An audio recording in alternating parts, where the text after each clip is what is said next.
Welcome to The Explainer. Today we're digging into something that seems, well, kind of weird when you think about it. We're going to use an academic analysis of horror fiction to figure out why we are so fascinated by things that are designed to scare us. I mean, really, let's think about this. It's a question that's stumped people for ages. Why do we pay money to watch movies or read books that are made specifically to make us feel afraid or grossed out or totally stressed? It just doesn't seem to add up, right? You know, the philosopher Noel Carroll put it perfectly. He called it the paradox of horror. How is it possible that we actually get pleasure from something that, in real life, we would run screaming from? It's a fantastic question, and it's exactly what we're going to unpack. And to help us solve this whole mystery, we're going to zoom in on one specific story that was analyzed in the thesis we're looking at. It's a novella called Sardonicus, and it's this super creepy tale about a guy whose face gets stuck in a terrifying permanent smile. It is the perfect guinea pig for our experiment. Okay, so before we can really crack open Sardonicus, we need to get our hands on the right tools. We're talking about the secret toolkit that literary critics use to see what's really going on beneath the surface of a story and figure out how it's messing with our heads. So first up, here's a really useful idea from an early writer named Anne Radcliffe. She said there are two different flavors of fear. You've got terror, that's the suspense, the dread, the what's behind the door feeling. And then you've got horror. That's the shock and disgust you feel when the door opens and, the monster is right there. Now, the main tool we're going to use is an idea called structuralism. The best way to think about it is like this. A structuralist isn't that interested in watching one single baseball game. They want to know the rules of baseball itself. What makes a strike? What's a home run? The system that makes every single game understandable. So how do you do that? Well, a critic named Roland Barthes laid out a pretty simple two-step plan. First, you dissect the story. You basically take it apart like you're taking apart a watch, piece by tiny piece.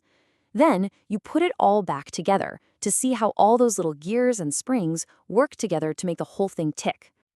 And this is so cool. Barthes actually gave us the specific tools for that dissection.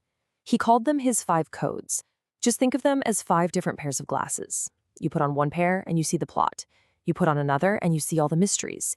A third pair shows you the deep, symbolic stuff. It's an amazing way to see how even a straightforward story is built on these hidden rules that are totally shaping your experience. All right, but having all these fancy tools isn't enough if you don't have some context, right? So to really get what's going on in a horror story today, we need a quick and dirty tour of where this whole genre came from in the first place. So modern horror didn't just pop up out of thin air. It really got its start back in the 1700s with Gothic fiction. These stories were all about spooky castles, ghosts, and romance. But things evolved fast. The stories got way more violent, and then boom, Mary Shelley comes along and mixes horror with science, giving us one of the most iconic monsters ever created. And that very first Gothic novel, The Castle of Otranto, it gave us a whole box of tricks that horror writers and filmmakers are still using today. I mean, the giant spooky castle, the evil bad guy, secret passages, all of it started right there. It's kind of wild. But then, something interesting happened. As the horror genre made its way over to America, it started to mutate. It began feeding on a whole new set of fears that were uniquely American. And the person who really changed the game was Edgar Allan Poe. Poe was a total pioneer. He basically said, forget the haunted castle, and he moved the horror story into the haunted, crumbling hallways of the human mind. After Poe, the scariest monster wasn't some ghost, it was the darkness that could be hiding inside every one of us. Okay, so we've got our tools, we've got our history lesson. Now we are finally ready to put it all together and figure out what is going on with Sardonicus and that awful, awful grin. Right off the bat, the story grabs you with what Barthes has called the hermeneutic code.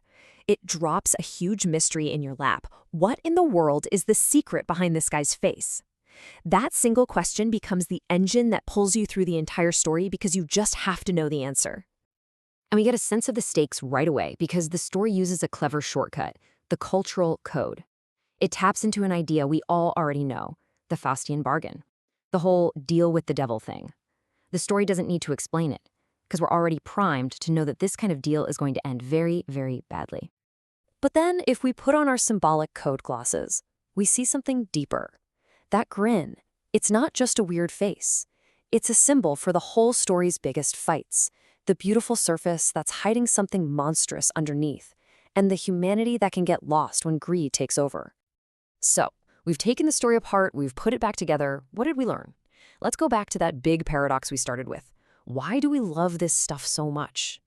Well, here's the big takeaway from the analysis. Horror is so much more than just a cheap thrill. It's actually a vital tool for our culture. It works like a safe playground where we can face down our biggest societal fears, whether it's technology gone wrong or moral decay or just the great unknown, all from the comfort of our couch. And that's exactly why these stories are so important. Yeah, they often get brushed off as low culture or just schlock, but in reality, they're a stage where we can act out and explore our deepest, messiest questions about life, death, and everything in between. Which kind of leaves us with one last big idea to chew on. Maybe the entertainment that we dismiss as simple or silly is actually the clearest mirror we have. Maybe it's showing us our true anxieties, our secret desires, our collective soul. What do you think?